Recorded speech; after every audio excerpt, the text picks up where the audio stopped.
తలనొప్పికి గోళీలు వేసుకుంటున్నారా? ఎంత ప్రమాదమో తెలుసా? ఇటీవల కాలంలో ప్రజల జీవన శైలిలో గణనీయమైన మార్పులు చోటు చేసుకుంటున్నాయి.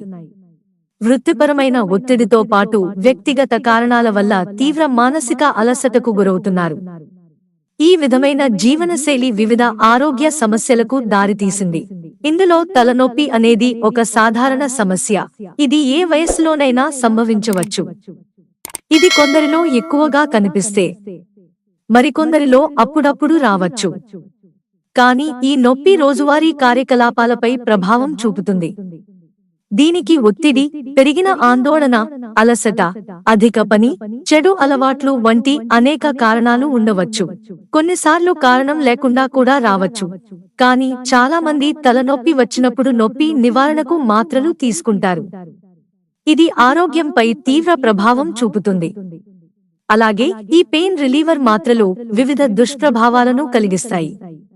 మీరు కూడా ఈ రకమైన సమస్యను ఎదుర్కొంటుంటే తలనొప్పిని తగ్గించుకోవడానికి మాత్రలు వేసుకునే బదులు ప్రత్యేకమైన హోమ్ రెమెడీస్ ప్రయత్నించవచ్చు. తద్వారా నొప్పి సమస్యను దూరం చేసుకోవచ్చని నిపుణులు చెబుతున్నారు.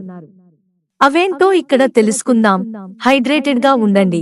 తలనొప్పికి ఒక సాధారణ కారణం డీహైడ్రేషన్. రోజు కనీసం 8 నుంచి 10 గ్లాసుల నీరు తాగడం వల్ల డీహైడ్రేషన్ ప్రమాదాన్ని తగ్గించుకోవచ్చు. తలనొప్పిని కూడా తగ్గిస్తుంది. యోగా, ధ్యానం. మానసిక ఆరోగ్యానికి యోగా, ధ్యానం చాలా మంచిది. ఇది సాధారణ రోజుల్లో కూడా చేయాలి. రోజూ ఇలా చేయడం వల్ల ఒత్తిడి తగ్గుతుంది. తద్వారా తలనొప్పిని దూరం చేసుకోవచ్చు. నట్స్ తినాలి. ఇవి మానసిక ఆరోగ్యానికి కూడా మంచిదని నిపుణులు భావిస్తారు. వాల్నట్స్, బాదం, జీడిపప్పు తినడం వల్ల తలనొప్పి తగ్గుతుంది. ఎందుకంటే వాటిలో మంచి మెగ్నీషియం ఉంటుంది. ఇది తలనొప్పిని దూరం చేస్తుంది. అల్లం టీ తాగడం వల్ల తలనొప్పి తగ్గుతుంది. అల్లంలో యాంటీ ఇన్ఫ్లమేటరీ గుణాలు ఉంటాయి. ఇది తలనొప్పిని తగ్గిస్తుంది. చాలా మందికి అల్లం టీ మానసిక నొప్పి నివారణగా పనిచేస్తుంది. తగినంత విశ్రాంతి. మీకు తరచుగా తలనొప్పి వస్తుంటే మాత్రం తగినంత విశ్రాంతి తీసుకోవడం చాలా ముఖ్యం. ఇది మనస్సు ప్రశాంతంగా ఉండటానికి సహాయపడుతుంది.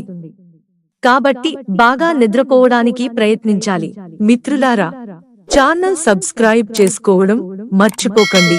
ధన్యవాదాలు.